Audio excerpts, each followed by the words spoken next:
I'm Brice. I work for Weaveworks. You can find us online and find a lot more about us. We're behind the GitOps model, which is what I'm here to talk to you about. So the GitOps model is really kind of to drive infrastructure changes. It's an operations model, and I'll give you kind of the lowdown on what that model actually entails. We build tools to kind of that operate with these principles, particularly for Kubernetes. If you don't know what Kubernetes is, if you don't know what Git is, like that's okay. But really, kind of, I'm trying to transfer to you the principles of operations that we use. So this talk is going to be kind of tactical. It's going to be technical, and it's going to be about process and tools. So kind of we've had the entire stack today. We've started kind of with the purpose and the mission at the beginning. We've had kind of orchestration tools, and then now we're kind of low down in the weeds to try and kind of make this happen very, very fast. Really, it's about principles, right? It's about principles of operations. And really, it's about operations for infrastructure. But then I'm going to kind of give you a hint of kind of where it could go next for your enterprise. So what is GitOps, right? What's the deal with GitOps? Well, GitOps, as I said, is an operational model for something, for your Kubernetes cluster, for your infrastructure, for your servers, for your applications. It's derived from computer science and operational knowledge. So there are kind of some inbuilt computer science principles from control theory, et cetera, and about 4 or 5 years of operational experience with Kubernetes using declarative infrastructure. It's fairly technology agnostic, so really it is about the principles. We call it GitOps because really Git is one of the favored way of doing version control for text files, but really it's about the principles, and if you have another version control system, that's okay. And it is principles, right? It's why instead of how, although there are plenty of people who will help you with the how, including ourselves. And the key benefit here is about speeding up your team, particularly your development team. So it's that inner loop within your organization of how do you get code from your team to your production environment, right? That inner loop, how do you get that to go really, really fast? So the GitOps model really is about kind of putting code onto infrastructure.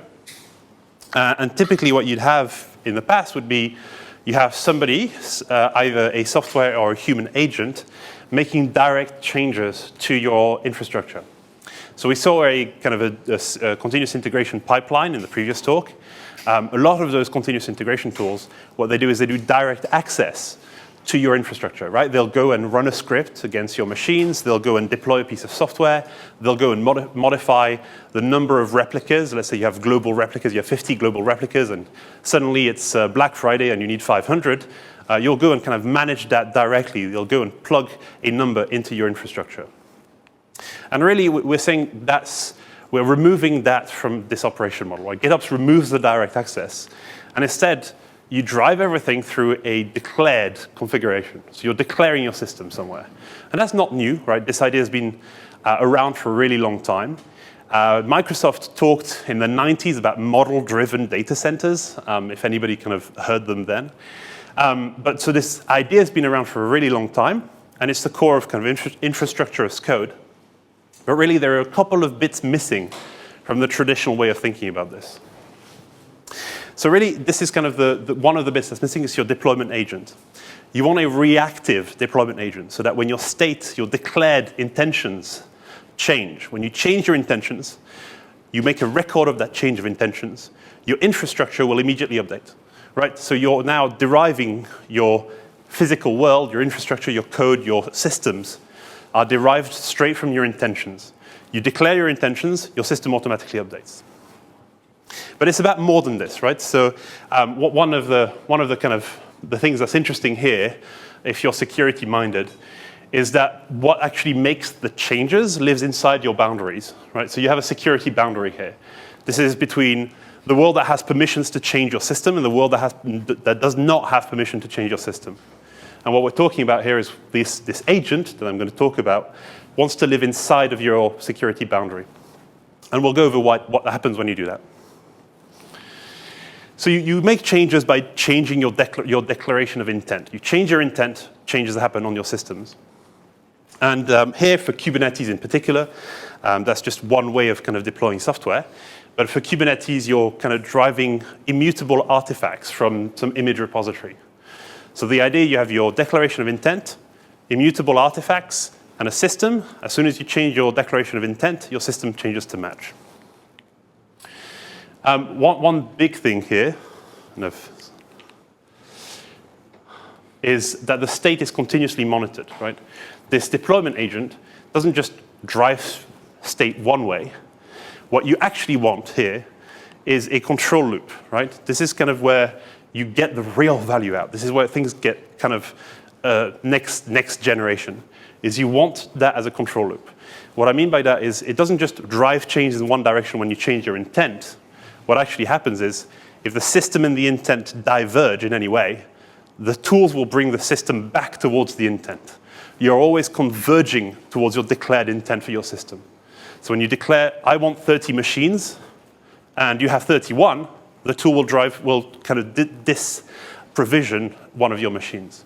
The reverse is true, right? Let's say you want a new data center in Abu Dhabi, right? You have access to an Abu Dhabi provider and you want a new data center. Well, you declare, I want a new data center in Abu Dhabi. You commit that version of your intentions to a repository. In this case, it's Git. And as soon as you do that, the tool starts provisioning your data center in Abu Dhabi. Right? So declaration of intent transfers to change of state. So there are kind of 4 major principles to getting this right. The one is the entire system is described declaratively. Second one is the desired state is versioned. So you have a history of your intentions. So this is really important for tracking changes in your organizations, right? You have a history of your intentions. This is traditionally incredibly hard to get hold of, especially even in kind of highly regulated enterprises. We're talking banks, we're talking healthcare providers, health insurance. The history of the intentions of the authors of the system is often really hard to get hold of. There are very, very expensive tools that are designed to kind of make this available to auditors. But it turns out you don't need those. Now, the third and fourth principles tend to be less well understood and were less well adopted by people. But you can't say we do GitOps until you've got those two working.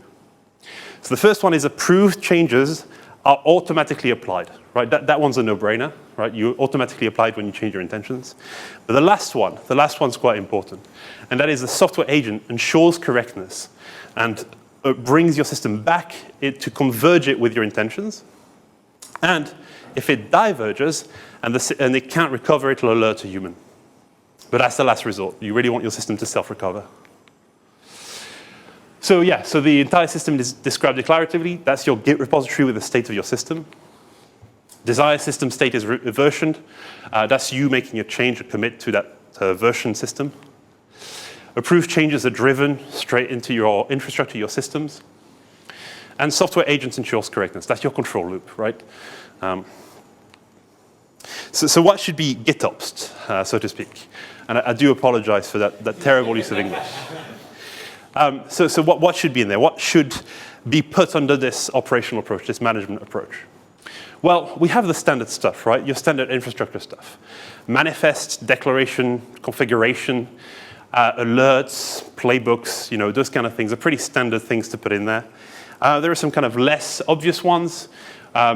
Recording rules are kind of like how you understand your metrics of your system, how you observe your system. So you should declare the way you observe your system and drive changes to that, to your observation in that way. Application checklists are a really interesting one. So this is, you're not just committing your intent for the system. This is a way of encoding your desires for the application you're going to deploy. So for example, let's say one of my desires for my applications is that every application has a set of alerts.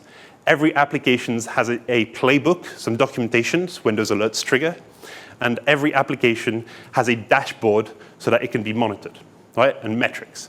So you can encode those declaratively and ensure in your CI pipeline that these expectations are met in your system. And those expectations should be version controlled, right? And they should be part of your entire package. And finally, secrets. Information you don't want other people to have, or you want to limit the scope of that information. Secrets should be versioned because that information gets stale. You might want to repudiate a secret to say that's no longer the secret we're using. So secrets should be managed with that approach as well. Now there's complexity here because secrets, you don't want to have your secrets available in some repository of configuration. For that, there's something called sealed secrets that will deal with this problem if you're interested. So this is kind of really the technical and application domain, right? We're version controlling our desired intent in the application technical domain. But really, we want to bring everything under this approach. So we want more in that approach. And I'll go a little bit more about kind of what other things we might put in there a little bit later. So why should we care, right? Brice, why do we care about this approach? What does that actually give you? What benefits will it bring to your team? So this is a fairly typical CI/CD pipeline. This is how code gets from the person makes it all the way to your systems. We change things, right? You can tell the difference here. The CI/CD pipeline usually has access to the system itself. So we're going to remove that access. We're going to have a separate configuration repository, and the thing that makes the changes, the thing that is authorized, is going to live inside of your security boundaries. So what that gives you is you have this canonical desired state, and you have an operator, this is a human operator, that can make changes to that state. And so you have a really kind of narrow, you have a bottleneck for changes. And usually bottlenecks kind of sounds like a bad deal, but actually this is a good way of having control over those changes. Almost every company, every organization will have a set of process, a set of policies. If you narrow down the changes that can be made to your system to a single place, it's really, and you're doing this declaratively using a declaration in a text file, this becomes really easy to implement. It's really, really easy to apply policies, create kind of process and constraints, and enforce those constraints on your system, because there's a single place where they come into your security, in your security zone, and that's a very well-controlled place. And as far as auditing and attribution goes, this is kind of world-class tools to do that, right? There are no better tools to do attribution and auditing than a Git repository.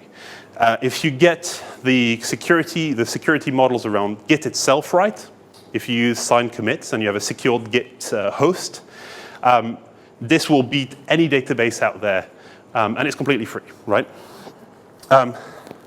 You have to get the security models right, and there are more resources around that that I can kind of point you to if you want to talk to me over drinks afterwards.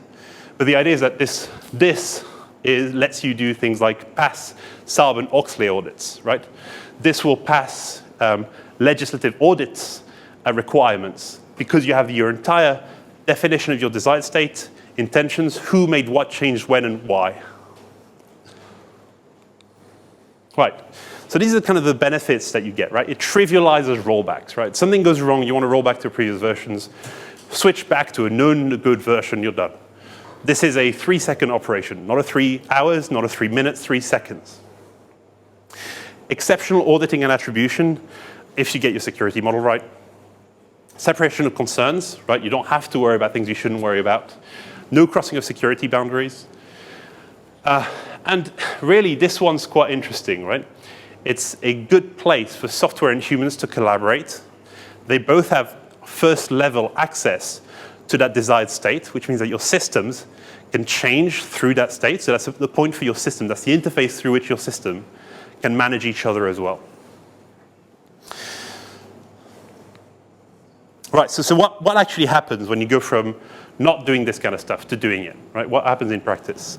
This is kind of the GitOps effect. And Cordoba adopted this way of working around that time. And what they saw is that they reduced the number of bugs, of defects, right? They reduced the amount of time to respond to change requests. So change went faster through the system. And this matters a lot. And while they were changing faster, taking more risk, their downtime reduced, right? So they improved the reliability of their system while improving the rate of change. Now that's really hard to do, right? If you've done engineering, for systems engineering, that's actually quite hard. If you go faster, you'll take more risk, you're going to be doing more things to your systems, it's more likely to break. But it turns out because of the safety nets of being able to just jump back very easily, to test new configurations in completely new environments very easily, you can actually go faster and improve reliability of your changes. So that's kind of the GitOps effect, right? They went from about 2 deployments per week to about 150 per week, which is kind of where you want to be. And so why? What happened there? Why do you care, right? What happened? This is, I'm sure many of you will recognize this as the OODA loop. This is why they went faster. This is why the velocity increased, right? Because they were able to do the steps in that loop faster than they were before. Who's actually heard of OODA?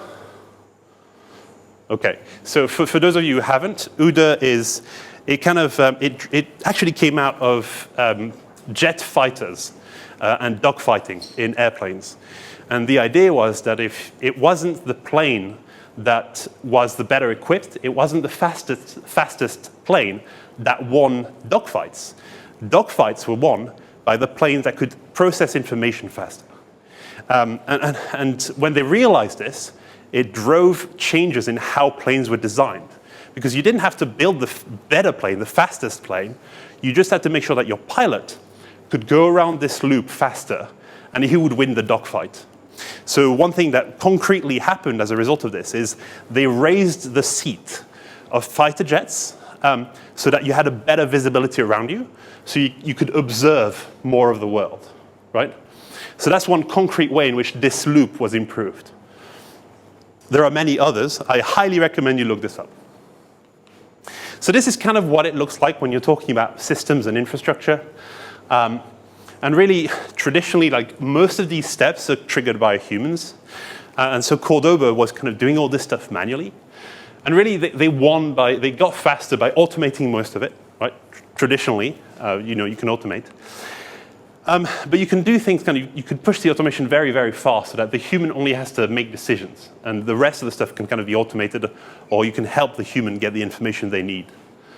So software making commits, very safe and reversible changes that are very fast, and automated templated dashboards, right? So the information you need, you want that templated, you want that automated, and you want that to be shown to your humans basically automatically when a new version of your software comes out.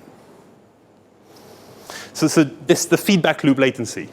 This is what really matters. And anybody who's kind of looked into Agile, really kind of the way of thinking about it is if you're talking about Agile and you're not talking about feedback loops, you're kind of leaning your ladder against the wrong wall. This is where you drive the speed and where you drive the agility, is by making those feedback loops smaller. So I mentioned earlier that we'd go kind of beyond the technology, that there were other things that this approach could be applied to. So things like team membership, right? What if you could modify teams in your organizations the way you make a commit and commit to a code repository? What if you could change your org chart in that way, right? What if you could have an operations manual for your organization that was driven that way? What about your processes, your business intelligence processes, your playbooks, your security policy at the organizational level, your roles and authority in your organization? What if you could change them in 30 seconds by just making a change to a desired configuration? Right? This is the business domain, right? And this is kind of moving from the problem of hard technical problems, right? The set of hard technical problems, and moving into the kind of like hard human problems, making sure that your organization is agile, not just your software, which is a really big issue. I've worked in organizations where the software team was agile, and we moved very fast. We made changes to code quite quickly, but then the organization around us didn't. So you have these kind of nested loops.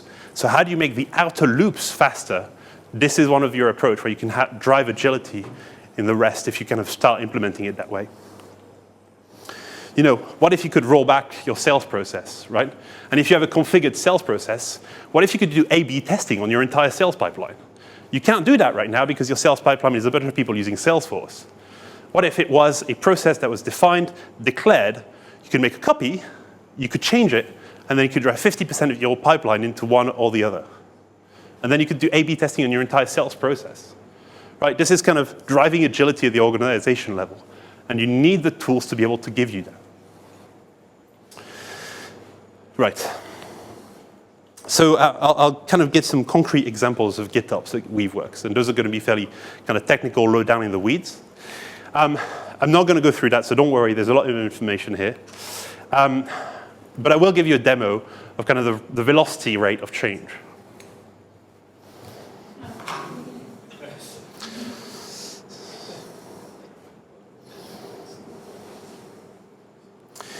So this is my infrastructure.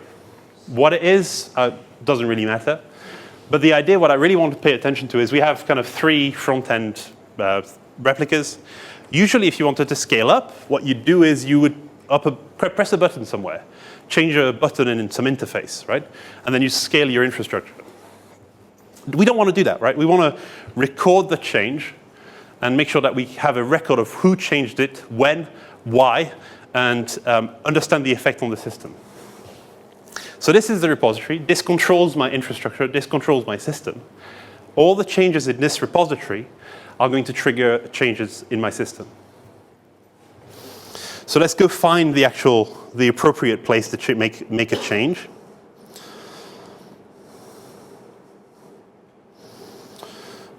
So I want to change the front-end replicas.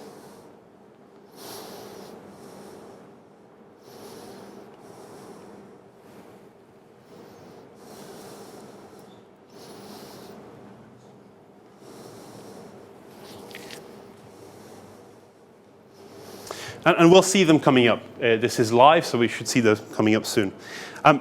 It's a really simple change, right? I'm just changing a number somewhere. But this applies to a lot more. Yeah, here we go. Both of them are here. So this applies to more than just this. This applies to changing versions. This applies to changing configuration. And you're driving those changes into your infrastructure very quickly. So right now, I showed you a change made directly through manipulating the configuration. Which is something that a coder like me would do. An engineer can kind of read a YAML file and make a change. A release manager, somebody who manages release at the organization level, might not really be able to do that, or might not be willing. The interface itself, right now we're using Git, the state representation, as YAML directly, but we don't have to. Right, so I can jump here instead. Pick, say, well, my front end is currently being deployed. But I could pick another service, say my catalog service, and pick a different version. Right? And this is one of the other things, talking about the OODA loop. When you make a change, you want to be able to observe things. You want those two things to be very tightly integrated, so that when you make a change, you can observe it immediately, which makes you go faster. You can make decisions faster. So click the release, and it's syncing because there's another change in progress, right? We don't want to be yeah, here we go. So the first thing it does is it'll change the state, right? Because we want a record of that state. So this is just a UI. It's just a layer of kind of an interface on top of the Git repository that maintains our desired state. And we can see that by going here, and we can see the change set. So this is a change that was made by the tool.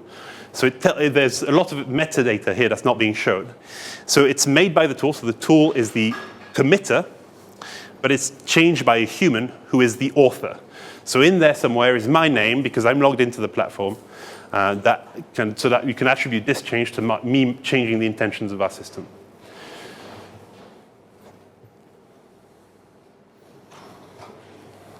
Okay. I don't care about automated diff tools. I will talk about alerts definition in Git. So, for example, you want to be alerted. You want a human to know when something goes wrong, right? You want the system to tell a human. In this case, interestingly, what we're doing here is we're creating alerts in our corporate repository, corporate IT repository. So this corporate IT repository right now controls team membership in GitHub, right? So, for example, that's me, I'm a member of the team. This is my username, and this is my role, right? So I've declared this in a file somewhere, so that when something changes here, if I was to give myself additional rights on the platform, I transfer to a known owner, a software agent would notice, revert the changes, and then alert the appropriate person in my team, right? So you're driving team membership changes through configuration. Another one is you want to observe, right? You want observation to be very fast. So what we've done is we've created a language to define graphs.